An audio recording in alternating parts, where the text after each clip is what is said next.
नमस्कार मित्रांनो, येणारी ग्रामसेवक आणि आरोग्यसेवक परीक्षेसाठी इंग्लिश विषयातील महत्त्वाचा टॉपिक म्हणजे स्पेलिंग एररचा असणार आहे।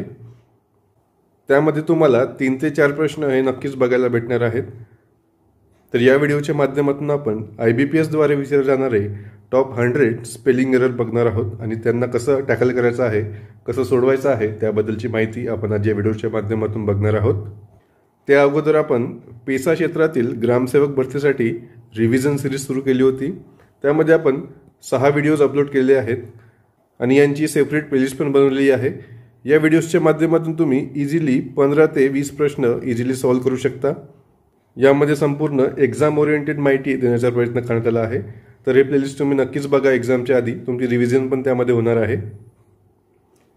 याची लिंक जी आहे ती डिस्क्रिप्शन बॉक्समध्ये दिलेली आहे किंवा चॅनलच्या प्लेलिस्टमध्ये जाऊन तुम्ही ग्रामसेवक रिव्हिजन सिरीजची प्लेलिस्ट आहे त्यामध्ये बघू शकता।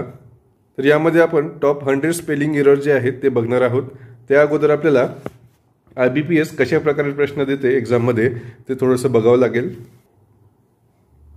तर फॉर एक्झाम्पल आपण हा एक वाक्य आहे, the wisdom and knowledge of person matters most. यामध्ये तुम्हाला एक्झाममध्ये एखादा शब्द आहे ते अंडरलाईन केलेलं असेल। फॉर एक्झाम्पल इथे नॉलेज हा शब्द अंडरलाईन केलेला आहे आणि त्यामध्ये प्रश्न असेल की वरीलपैकी अंडरलाईन केलेल्या शब्दामध्ये चूक असेल स्पेलिंगमध्ये तर त्याचं ऑप्शन तुम्ही क्लिक करा किंवा चूक नसेल तर नन ऑफ द अबव हे ऑप्शन टिक करा। तर या वाक्यामध्ये नॉलेज या स्पेलिंगमध्ये चूक आहे। तर अशा प्रकारे तुम्हाला IBPSच्या एक्झाममध्ये प्रश्न बघायला भेटणार आहेत। त्यासाठी तुम्हाला हे टॉप 100 जे स्पेलिंग चेक आहे ते तुम्हाला 3 ते 4दा रिव्हिजन करायची आहे आणि कुठल्याही शब्दाची स्पेलिंग जर आपल्याला येत नसेल तर ती प्रथम जे आपल्याला पेज भेटतो ब्लँक पेज त्यावरती लिहून बघायची आहे, स्वतः तयार करायची आहे आणि त्यानंतर ऑप्शनमधून टिक करायची आहे। या शब्दांचे अर्थ आपल्याला महत्त्वाचे नाही, परंतु यांची जी स्पेलिंग आहे ती आपल्याला इथे महत्त्वाची असणार आहे। पहिला शब्द आहे इलिटरेट। फॉर एक्झाम्पल तुम्हाला इलिटरेट हा शब्द एक्झाममध्ये आला आणि त्यामध्ये इलिटरेट अशी स्पेलिंग दिली असेल तर यामध्ये तुम्हाला कन्फ्युजन होऊ शकते, कारण की हे स्पेलिंग तुम्हाला तिथे बरोबर वाटू शकते, परंतु आपल्या पेजेसवर जो ब्लँक पेज भेटतो त्याच्यावर आपल्याला स्पेलिंग तयार करायची आहे। फॉर एक्झाम्पल आपण इल्ली आणि टरेट अशी 2 आपण शब्द इथे जोडून याची स्पेलिंग तयार करू शकतो। आणि जरी तुम्ही हे शब्द वाचले असतील, तुमच्या डोळ्याखालून गेले असतील 2 ते 3दा तर तुम्हाला तिथे कन्फ्युजन होणार नाही। त्यामुळे हा PDF जो आहे तुम्हाला संपूर्णपणे 2 ते 3दा रिव्हिजन करायची आहे। त्यानंतर अकोमोडेशनमध्ये 2 C आहेत आणि 2 M आहेत। त्यानंतर इमिडिएट आहे, यामध्ये 2 M दिलेले आहेत। मायनिंग आहे, ओमिशन आहे, कमिटी आहे। कमिटीमध्ये 2 M असतात, कमिटी असं त्याचा उच्चार होत असतो, त्यामुळे 2 M 2 T आणि 2 E आहेत। हे खूपदा एक्झाममध्ये आलेलं आहे कमिटीवर। त्यानंतर पोझिशन आहे, सेपरेट आहे, रिसीड आहे, बिगिनिंग आहे, सँच्युरीज आहे, डिसिव्ह आहे, अकोमोडेशन आहे, प्रिव्हिलेज आहे, believe, achieve, business, achievement, aggression, grammar, approach, argument, leisure, attention आणि मॅग्निफिशंट हे इत्यादी महत्त्वाचे तुमचे शब्द असणार आहेत। त्यानंतर efficient, elementary, eloquent, environment, eradication, exhaust, explanation, millennium हा पण शब्द खूपदा एक्झाममध्ये आलेला आहे, हे महत्त्वाचे शब्द आहेत।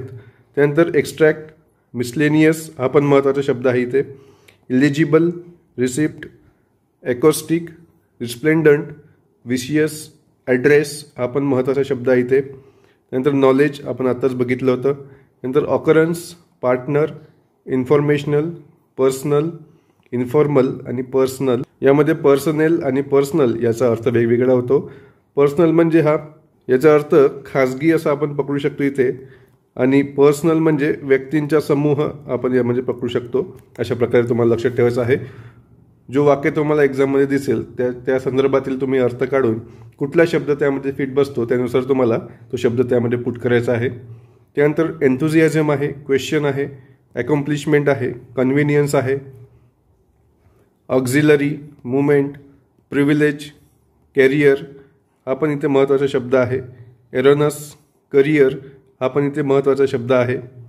कॉन्शियसनेस असेल, freedom, encyclopaedia, summary, immigrate, embarrassment हा पण महत्त्वाचा शब्द आहे.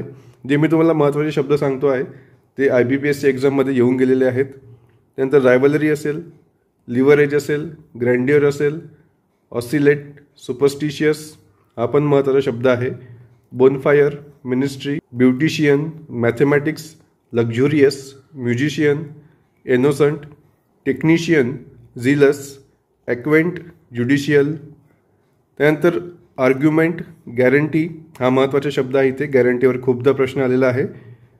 Performance, memorial, valuable, monotonous, opportunity, secretary, warranty, conservation. Opportunity पण हा महत्त्वाचा शब्द आहे. यामध्ये गॅरंटीची स्पेलिंग आपल्याला वाटते की अशी असू शकते किंवा गॅरंटी या प्रकारची असू शकते, परंतु गॅरंटीमध्ये आखरीला डबल ई लागलेला आहे, इथे लक्षात ठेवायचं आपल्याला. त्यानंतर अपिअरन्स आहे, ॲप्रोप्रिएट आहे, आर्किटेक्चर आहे, अरेंजमेंट आहे हा महत्त्वाचा शब्द आहे. असॅसिनेशन इथे दोनदा डबल एसचा उच्चार इथे दोनदा येत असतो.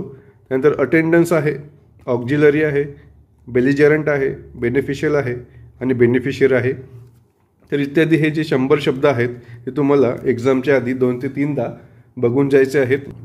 यानंतरच्या व्हिडिओमध्ये आपण टॉप सिनोनिम्स जे आहेत इंग्लिशचे आणि अँटोनिम्स आहेत जे वारंवार IBPSC एक्झाममध्ये विचारलेले आहेत त्याबद्दल पण आपण व्हिडिओ घेऊन येणार आहोत, जेणेकरून इंग्लिशमध्ये तुम्हाला जे शब्दावली आहे, जे वोकॅब्युलरी आहे त्यामध्ये जास्तीत जास्त फायदा होईल. याचा जो PDF आहे तुम्हाला टेलिग्राम चॅनलवरती भेटणार आहे. याची जी लिंक आहे मी डिस्क्रिप्शन बॉक्समध्ये टाकली आहे.